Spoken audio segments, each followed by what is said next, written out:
guys, ngayong umaga guys, ito yung ulam ko. Tinatawag ito yung adobong manok nga Bisaya nga native dito sa Mindanao. Ito yun, marami akong kumain ngayon kasi super masarap, mainit pa. Merong mga lagay ko yung gulay, natawag din okra, yung sitaw, bisol. Yung bisol hindi ko alam anong Tagalog ito.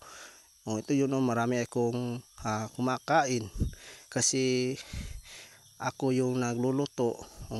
Merong makaroni, ito yung kalagay, meron pa yung baka lagay ito, itulak ko din ang baka.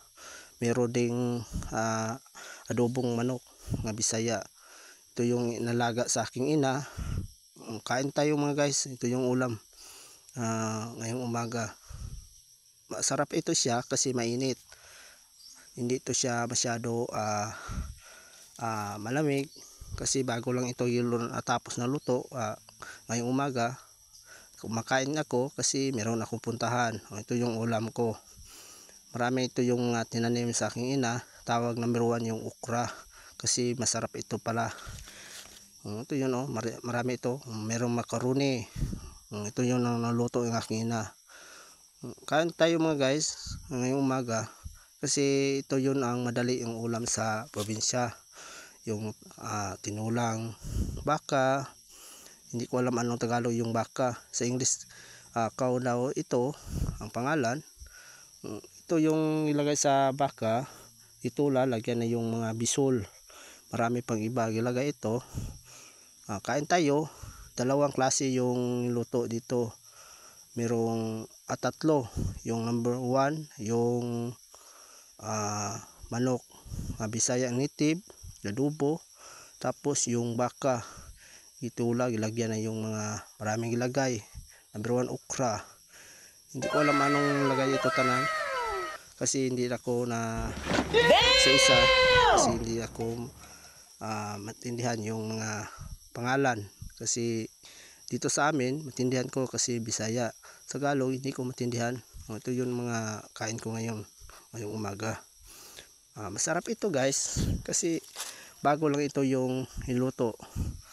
Ang kain ako lang nag-isa kasi yung mga kapatid ko yun sa kusina. Dito ako sa kwarto ko kumain ngayon. Pakita lang ko sa inyo guys, ito lang yun ang madaling ulam sa probinsya namin kasi malayo dito ang mga tindahan. Palengke din, hindi masyadong palengke araw-araw. Ito bulto-bulto, isang buwan bili lang kami ng ulam, ilagay sa rep.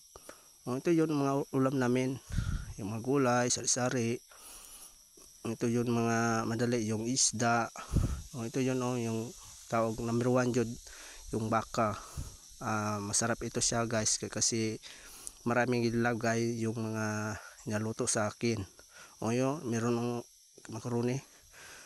Tapos ito kumakain ko yung my God! Makaroni na din. Ito yung ulam. Isang plato ito guys kumain ko ngayon. Isang tawag ito yung makaroni, isang plato. Ito yun. Kain tayo guys. Pag-share lang ko sa inyo, ito yun ang ulam namin sa umaga. Minsan gulay. Ito yun yung black, yung tawag itong baka. Meron yung manok. Ito yun. Kain tayo.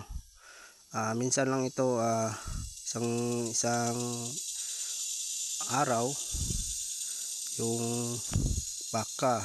Iba-iba yung niluto sa aking ina kasi hindi siya masyado araw-araw lutuin ito kasi masumo. Ito yun ang kumakain ko ngayon. Kain tayo guys, kain tayo. Ito si Ben, kumain ngayon. Na-stress pala si Ben. Kumain lang, enjoy lang myself. Ito yun, kumain lang.